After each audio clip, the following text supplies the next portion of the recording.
Hey guys, what's up? Welcome back to my channel. Today we are going to be tackling the dreaded macaron. I'm going to be showing you this simple, easy recipe to make these beautiful Easter robin egg macarons. Let's do it!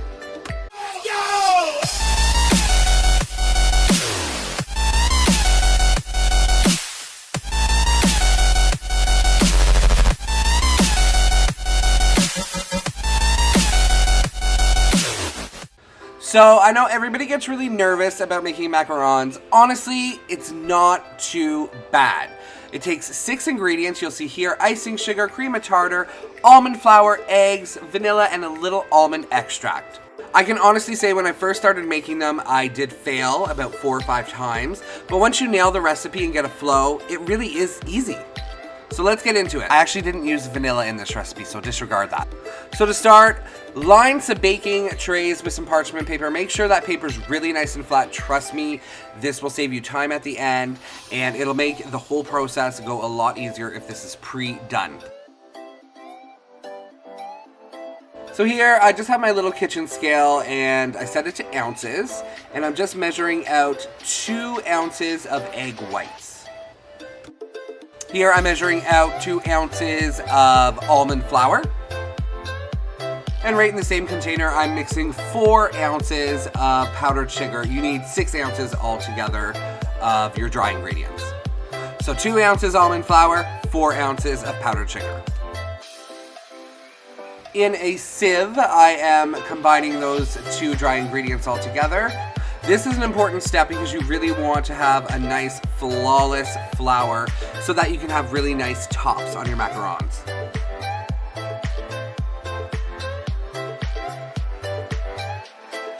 You can set that bowl aside and start working on your meringue. So I'm just going to be pouring my 2 ounces of egg whites into my mixer. I'm going to be whisking those up.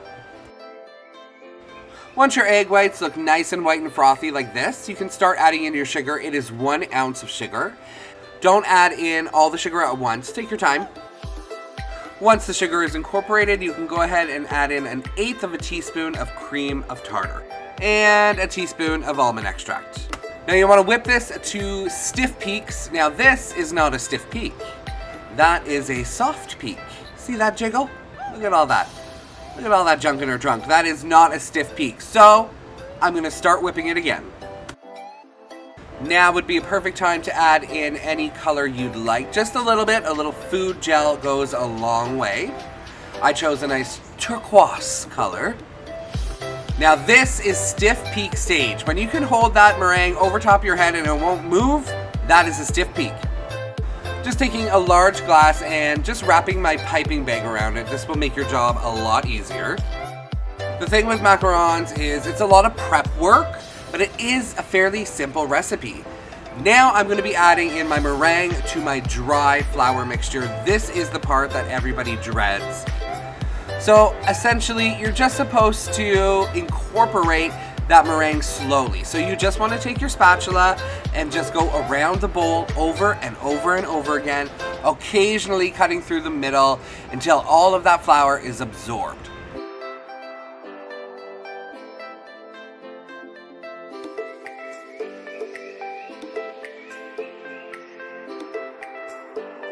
The key to the perfect macaron is the perfect consistency of your mixture.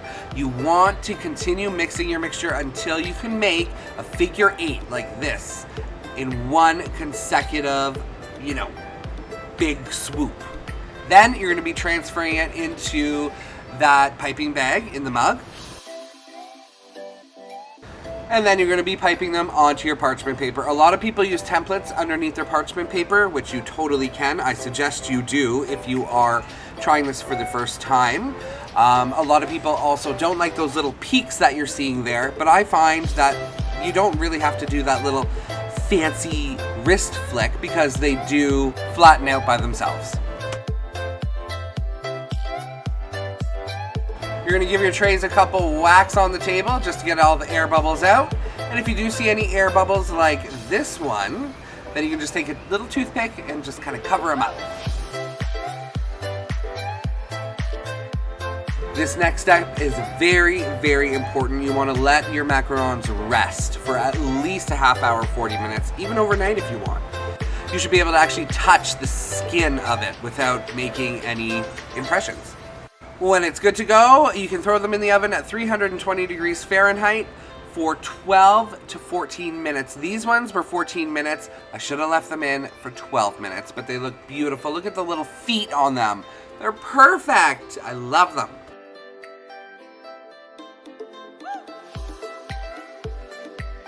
I'm in love with this color. I love it.